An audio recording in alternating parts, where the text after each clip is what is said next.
le condizioni del 21enne del Lido accoltellato alla gola a Rialto per un apprezzamento non gradito. Squadra mobile di Venezia già sulle tracce dell'aggressore a Mestre, intanto cittadini di ronda in strada. Stato di agitazione con blocco degli straordinari è l'esito dell'incontro con i dipendenti del supermercato PAM di Corso del Popolo a Mestre. L'azienda ha deciso di chiudere entro fine mese. Maxi sequestro di gas refrigeranti illegale al porto di Venezia, una vera e propria polveriera abusiva nascosta in 1400 bombole. Sul mercato avrebbe fruttato quasi €500.000. Mancavano poche settimane alla sua scarcerazione, ma si è tolta la vita nella cella che condivideva con un'altra detenuta. La quarantenne è morta durante il trasporto in ospedale. L'associazione Antigone parla di un'emergenza strutturale.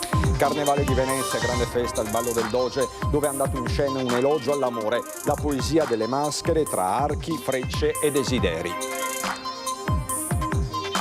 Il carnevale alle battute finali domani dalle 14 in diretta su Antenna 3, la sfilata dei carri allegorici a Treviso tra goliardia e coreografie dei figuranti.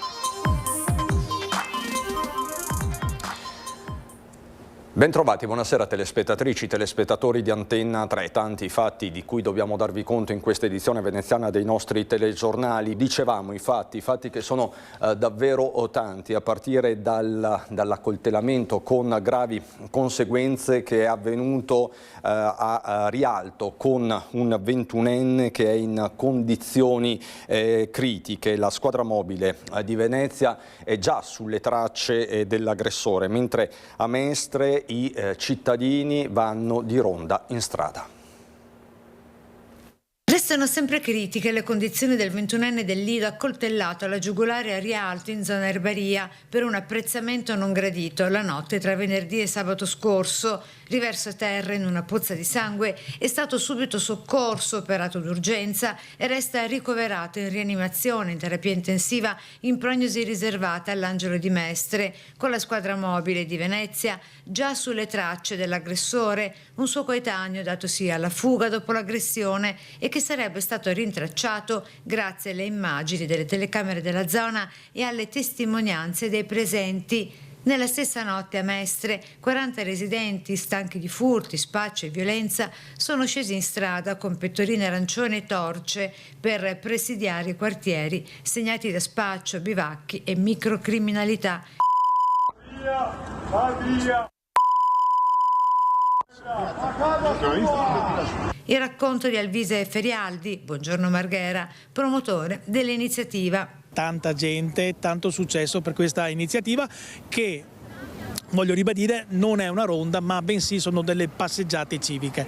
Ma l'iniziativa scatena polemiche, coraggio civico o deriva pericolosa, ci si domanda. Non si tratta assolutamente nessuna deriva, ma è giusto fermarsi per riflettere ed è quello che stiamo facendo in questo momento. L'opposizione comunale con Paolo Ticozzi annuncia la presentazione di un'interrogazione per fare chiarezza sulla questione e sul reale stato della sicurezza urbana. Il clamore anche di questa che in effetti è una minoranza va tenuto conto, anzi l'idea nostra è di aprire a tutti. Tra paura e rabbia ci si chiede chi tutela davvero i cittadini. La risposta con l'invito di Ferialdi anche a Ticozzi. Capire anche a queste associazioni che ci hanno criticato, cioè questi devono essere momenti di tutti quanti i cittadini e nessuno deve avere paura. Sicuramente però devono essere ben coordinati con le forze dell'ordine. Stato di agitazione con blocco degli straordinari, così hanno deciso i dipendenti del supermercato PAM di Corso del Popolo a Mestre. L'azienda infatti ha deciso di chiudere i battenti entro fine mese. L'azienda ci ha inviato un comunicato formale venerdì in cui ci comunica la chiusura il 28 di febbraio. Dopo 60 anni di attività, il supermercato PAM di Corso del Popolo a Mestre chiude. Lo farà entro fine mese. Decisione irremovibile dell'azienda e dichiarata dai vertici per ragioni di concorrenza. prettamente economiche in base a mancati fatturati o mancati, diciamo, introiti secondo il loro punto di vista, ovviamente. Un buco nell'acqua l'incontro del pomeriggio dei dipendenti con l'azienda e sindacati. E l'azienda si degna di incontrarci il 23 di febbraio, 5 giorni prima della chiusura. Ci sembra un comportamento molto poco rispettoso nei confronti dei propri collaboratori, anche perché loro in questi anni hanno sempre dato il massimo per fare, per dare servizio alla clientela. Qui in quest'area della città dove il degrado la fa da padrone e lo si vede tristemente tutto attorno all'area del supermercato, tra avanzi di cibo, spazzatura varia, mozziconi gettati ovunque, marciapiedi dissestati con il buco coperto a sua volta da scarpe da ginnastica abbandonate, lattine di birra con bottiglie vuote ovunque, insomma un vero immondezzaio. Cosa certa è che sicuramente qui siamo in un'area molto degradata, il numero dei furti è altissimo, abbiamo fatto presente questa cosa all'azienda in più riprese, infatti c'è una guardia sempre qui fissa. Evidentemente tutto questo non è servito a evitare la chiusura, però non sappiamo al momento se anche questo, se anche questo motivo possa essere un motivo per cui l'azienda ha preso una decisione. E qui che i 19 lavoratori del supermercato PAM coinvolti, 9 part-time, 4 full-time e altri con contratto part-time a termine, ora vivono con la preoccupazione soprattutto per l'assenza di garanzie sulla ricollocazione negli altri punti presenti a Venezia, e mentre i sindacati chiedono nuovi ed urgenti incontri, cresce il timore di un ulteriore impoverimento di un'area già segnata da degrado e accattonaggio. Pesanti, pesantissimi disagi al traffico con code fino a 10 km questa mattina a causa di un grave incidente sull'autostrada A4 in direzione Mirano. Una donna di 40 anni è rimasta ferita nell'impatto tra la sua auto e un camion. Grave incidente sull'autostrada A4 in direzione Milano. Erano le 6:45 del mattino quando subito dopo l'area di servizio di Arino un camion e un'automobile si sono scontrati. Nell'impatto la vettura si è rovesciata sulla carreggiata. Alla guida dell'auto una donna di circa 40 anni rimasta ferita. È stata estratta dalle lamiere dai vigili del fuoco e affidata al personale medico. Da subito le sue condizioni sono parse gravi, per cui si era alzato in volo anche l'elisoccorso, tornato indietro vuoto. La donna infatti è stata stabilizzata dal personale medico del 118 e trasportata in ambulanza all'ospedale di Padova. Attualmente non è in pericolo di vita. Illeso invece il conducente del mezzo pesante. Immediato l'intervento del centro operativo di concessioni autostradali venete insieme alla polizia stradale e agli ausiliari della viabilità. Attivato anche il protocollo regionale per la gestione delle emergenze con deviazioni consigliate verso percorsi alternativi. Pesantissime infatti le ripercussioni sul traffico. La circolazione è rimasta bloccata e si sono formati fino a 10 km di coda. Le corsie sono state riaperte poco prima delle 9, ma i rallentamenti sono proseguiti ancora per diverse ore. Aveva dei precedenti legati alla tossicodipendenza e reati contro il patrimonio. Si è tolta la vita nelle scorse ore nella sua cella, la Giudecca. Parliamo di una quarantenne che sarebbe uscita dal carcere tra pochissime settimane. L'associazione Antigone parla di una emergenza strutturale. Come associazione questa scelta di togliersi la vita poco prima del fine pena non stupisce. I dati, le ricerche, i monitoraggi che portiamo avanti nei territori ci raccontano di una paura di vivere un abbandono istituzionale dopo l'uscita. Si è tolta la vita nella cella che condivideva con un'altra detenuta. È stata lei a trovarla e a dare l'allarme. Soccorsa mentre era ancora in vita, si è spenta nel trasporto verso l'ospedale. Quello della quarantenne detenuta alla Giudecca è il terzo caso di suicidio in meno di 2 mesi in Veneto, l'8º in Italia. Per l'associazione Antigone un'emergenza strutturale. Il 2025 ci ha consegnato un record infelice, ovvero dopo diversi decenni nel 2025 c'è stato il numero più alto registrato di donne che si sono tolte la vita negli istituti di pena. Ricordiamo come il suicidio all'interno degli istituti di pena sia un fenomeno strutturale. Alla donna mancavano poche settimane per finire il suo periodo di detenzione. Avrebbe lasciato anche un biglietto a testimonianza del gesto estremo che non stupisce l'associazione.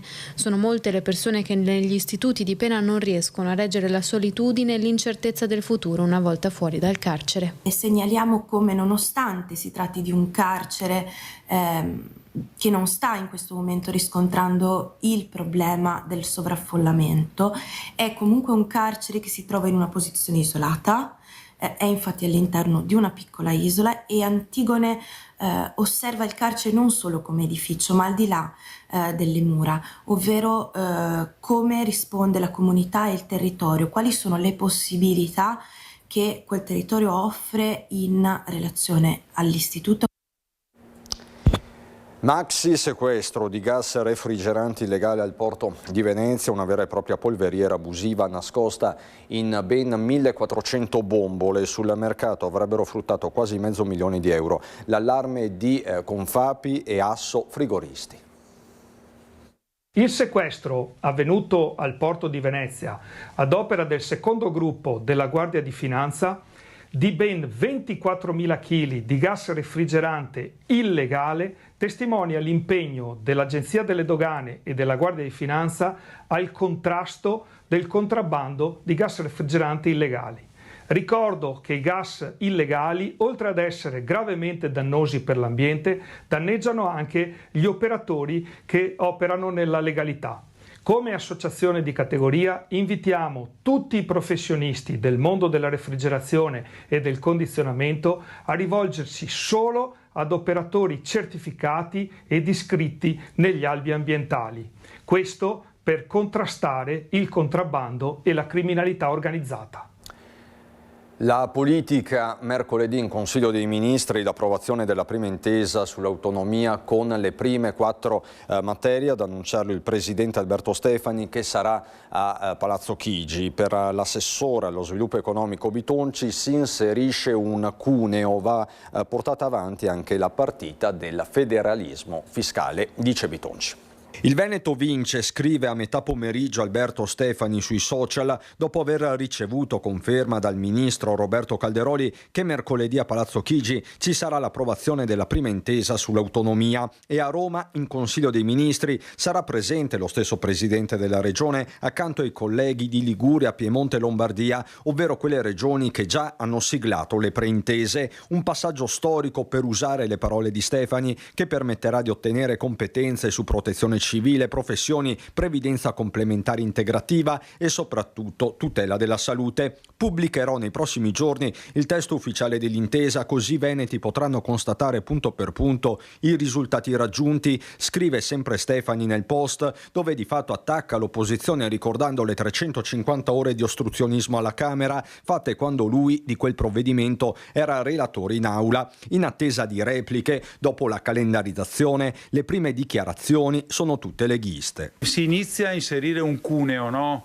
Perché parliamo di 4 materie, la formazione, che non sono quelle, diciamo, fondamentali. Sono però importante iniziare con 4 materie, dopo sarà molto più semplice poi introdurre altre competenze magari che hanno maggior valore aggiunto. Questione di competenze, ma anche ovviamente di risorse. Il passaggio vero del federalismo, al di là delle materie, è se tu puoi avere almeno una percentuale anche piccola di compartecipazione sulle imposte statali. C'è già una compartecipazione dell'IVA che hanno le regioni, quella importante ovviamente è quella sull'IRES e sull'IRPEF soprattutto, quindi anche una piccola compartecipazione darebbe il senso di alcune risorse che rimangono nel territorio.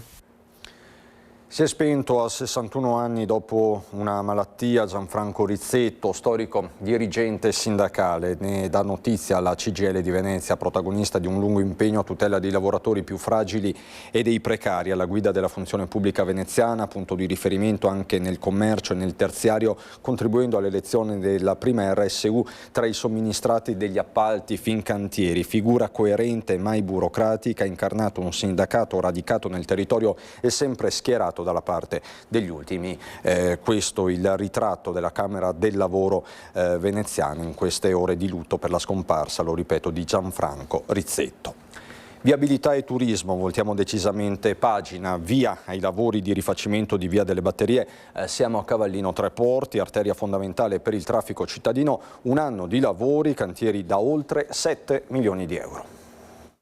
Abbiamo consegnato i cantieri del Consorzio di Via delle Batterie che andrà a realizzare la strada Via delle Batterie. La vecchia Capezzania della Prima Guerra Mondiale si trasformerà per dare risposta ai nostri residenti e ai nostri ospiti. 310 giorni di lavori, 7,2 milioni di euro per la riqualificazione di oltre 3 chilometri di strada. Il cantiere sarà articolato in 3 ambiti principali: la realizzazione del nuovo sedime stradale in prossimità dell'incrocio con Via Radaelli, l'allargamento della carreggiata lungo la via e il raccordo con Via Pisani. Che metterà in sicurezza l'arrivo di oltre 2 milioni di presenze nelle strutture ricettive adiacenti e favorirà il transito in sicurezza con la pista ciclabile e il marciapiede di residenti e di tutti i nostri turisti. Il progetto comprende anche il riordino delle aree di parcheggio e degli incroci per aumentare la sicurezza. Verrà installato anche a margine della carreggiata un impianto di irrigazione e la messa a dimora di circa 300 nuovi alberi e 500 arbusti, superiori a quelli che saranno abbattuti. Il Carnevale di Venezia, il ballo del Doge in scena l'amore ed è subito poesia.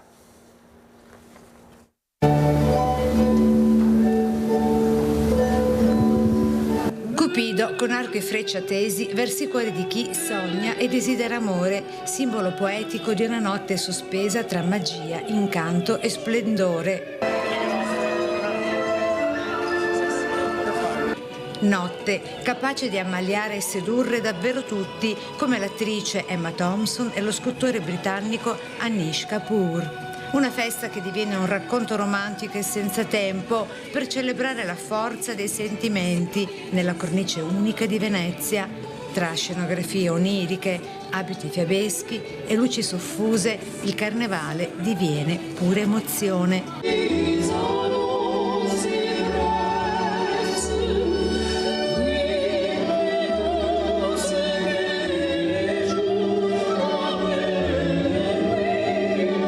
Il bacio come simbolo dell'amore vissuto da ognuno di noi in modo diverso, ma comunque amore con la sua potenza straordinaria. Un inno all'amore, alla bellezza e alla magia di San Valentino per la 33esima edizione del Ballo del Doge, ideato da Antonia Sauter, in scena nella monumentale Scuola Grande della Misericordia. A Venezia, nel suo mistero più romantico, l'amore, come il carnevale, è magia fragile ma eterna. È un po' banale parlare di amore, ma in realtà ce ne sarebbe veramente bisogno di amore.